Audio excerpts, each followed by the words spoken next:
Gspree gang, we're back at it again, and I'm wearing a shirt that doesn't match my background. I learned my lesson last week, and I'm not doing it again, I promise. But look, I'm not happy with this video. All I've done so far is play the character and then write the script for it. But I'm just disappointed in myself. I wanted to take a step into the other side of the rift and see what it has to offer, but I didn't think it would be that bad, you know? I observe from a distance and I say, yeah, no, you do your thing. I'll be over here with my melee ranged characters, you know, my bruiser tanks. But when I become one of them, one of those ranged enchanter supports, I can't take myself seriously. I just feel sick, disgusting, and straight up just not where I belong. Yeah, enchanter supports are easy at a topsoil point of view. You look at a Pantheon on one side, you say, yep, he's a really short-ranged melee character. You look at, let's say, Renata Glasc on this side, for instance, just to, you know, whipping an example out, just to, you know,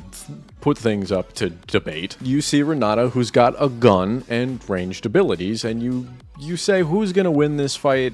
Probably the Renata, you know, they can just move where the Pantheon's not gonna be. If the Pantheon gets a little too close, just whip out the Q and toss him to the side. Yeah, they both have CC abilities, but the Renata has legs that she can use while using those CC abilities. But let's look under the covers of this matchup. Like, what are we really getting into? Well, Pantheon's an aggro tank and really good at initiating a fight, and being generally unfazed by most things. This is the #1 problem for enchanter supports. How do you deal with this? How do you deal with somebody who's just gonna walk up, who's just gonna saunter through lane and just kind of disregard any abilities you throw at them? Renata's Q, her one ability that does crowd control, not including her ultimate, is on a 12-second base cooldown, and it does not go down through level ups, which means you're stuck at running around that timer unless you build ability haste the whole game. So that makes it the last ability I upgrade, in case you were wondering. But points aside, we're here to gloat at everybody else beneath me while I'm playing the enchanter support, which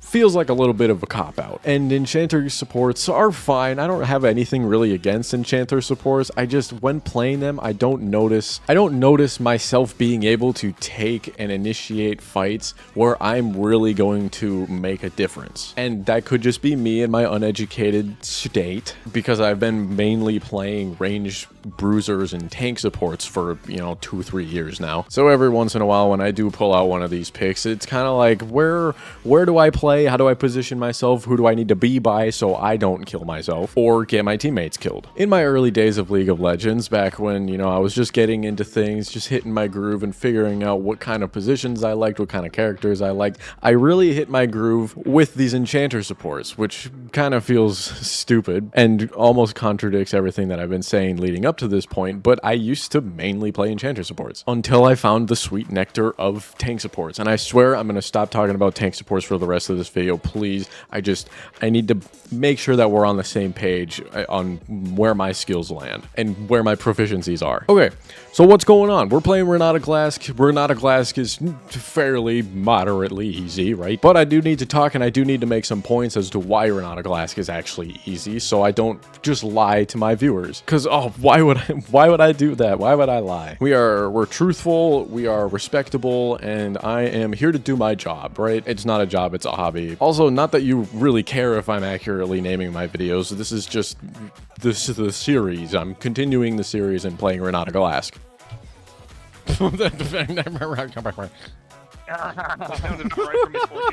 Renata Glasc is stupidly easy, simplistically powerful, and inconceivably slick to just learn the ropes of. That Pantheon who's way too aggressive for you, because he thinks he's on top of the world, show him what's what, show him the once for, introduce him to death, introduce him to the afterlife as you take your Q and throw him under the turret. True. Yeah, nice one, buddy. Nice one, buddy. Dude, what? What are you doing? No, come back here, buddy. What do you hope to achieve by doing this activity?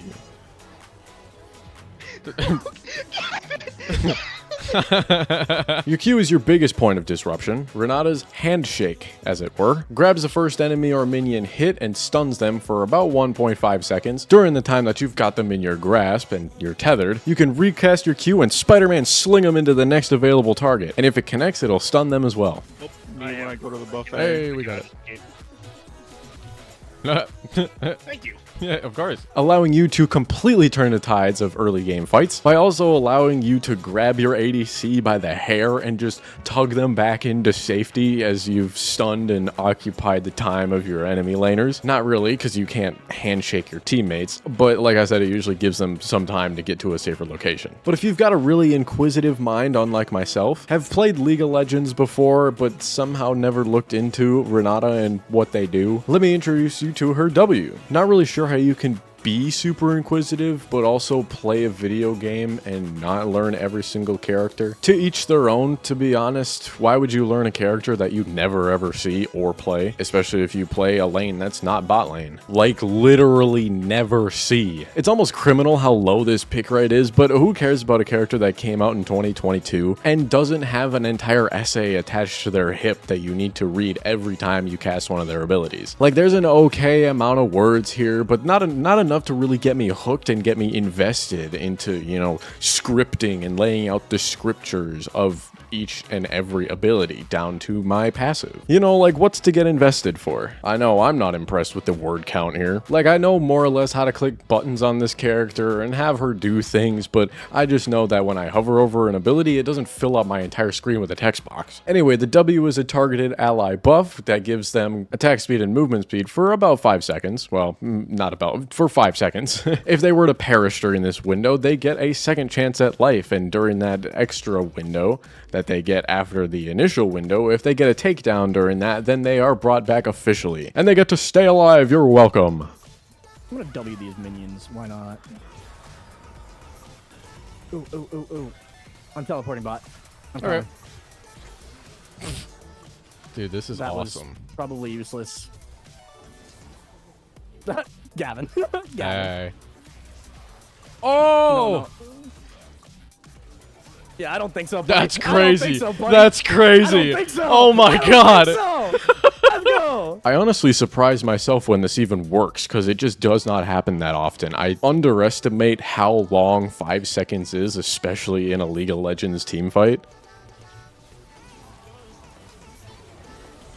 Oh my god. Connor, I brought you back from the dead.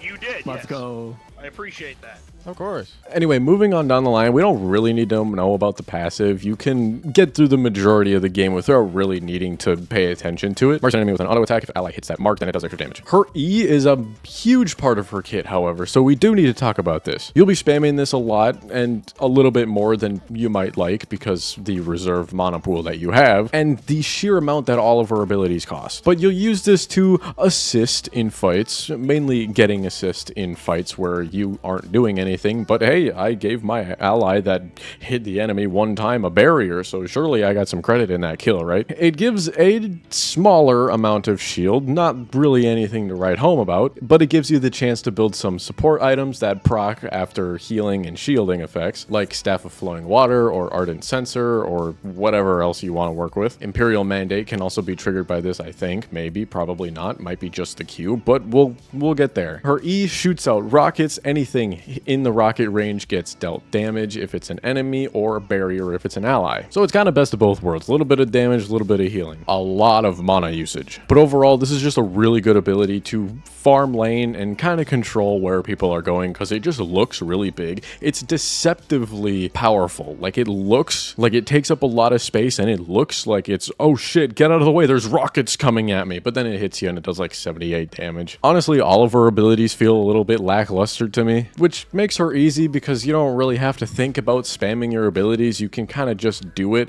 However, the ability cooldowns are really long, which is another reason that they just feel lackluster. It's not super tide turning, and once you use your 3 abilities, you're kind of just done for the fight. You can shoot people with your gun and mark them for your passive, but that's not going to win us a fight, right? That's not going to let us take down a single target that much quicker. I mean, maybe I'm looking at it as a bronze elo player, but what do I know? I just spam my abilities because I know that's what she should be doing. But on the other hand, the ultimate completely makes up for it. Like, the time that you wait until you get to level 6 and the time between every ultimate cast is so worth the wait. All for this dopamine rush of like 1.25 seconds to 2.25 seconds. Are you serious? The ultimate doesn't even last that long when it triggers an enemy. So yeah, press R in the direction of a bunch of enemies and let the Chemtech Queen just take over everything, send everybody into a berserk, and make them target each other. Oh! Get it, get it. Oh! It is really satisfying when you pull it off, though, so I think we can get away with it. And if you time it right, your enemies can even take objectives in main towers and even in the Nexus for you. Were you expecting me to play a clip where I show that off here? Oh, that's funny. You should be making these videos, not me then. Now, for real though, it is possible. I did it when Renata Glasc first came out. Just haven't been able to recreate that in the last 2-3 years. This video has actually been in the workshop for this 2 to 3 year amount where I haven't been able to hit this clip, but I've just been sick of having it take up space on my hard drive. I've been sick of just waiting, just itching for my moment to talk about Renata Glasc. I just needed to do it. And I just wanted to stop playing Renata because there's no way I'm gonna hit a clip like that ever again. It's never gonna happen. Like, playing League of Legends is bad enough. You're gonna make me play an Enchanter support on top of that? Come on. That might actually be game. I'm like, oh. No, I'm alive. No fucking way. No, I'm alive. Okay. Shut it. Okay. I didn't realize. Hey, you shut it. All right. My bad. I got hostile. Be nice. Bad. Sorry. I've already apologized. He's hitting me. Bitch. Anyway, where are we? What time is it? How are you? Hi, hey, what's going on? I hope you're strapped in because I am going to de-escalate this video and bring you to your stop, directing you slowly to the yellow lines on your left. Please unbuckle your seatbelt, get off, click on the next recommended video, and get the hell out of here. Maybe it's one of my videos, maybe it's not. I mean, if you want to stick around for 2 seconds, there's going to be an end card that's going to have one of my videos on it, or the Overstock channel. There's plenty of videos over there too that you can go watch. But this is an amusement park. YouTube is just an amusement park. Look at all these fantastic videos you can click on. They're all mine. We're in gspree land over here, but there's avenues to get to other places. You know, you can go eat a hot dog on your way. I don't care. But yeah, you should be out of here by now. So come on. Oh, do you mean to play the outro music?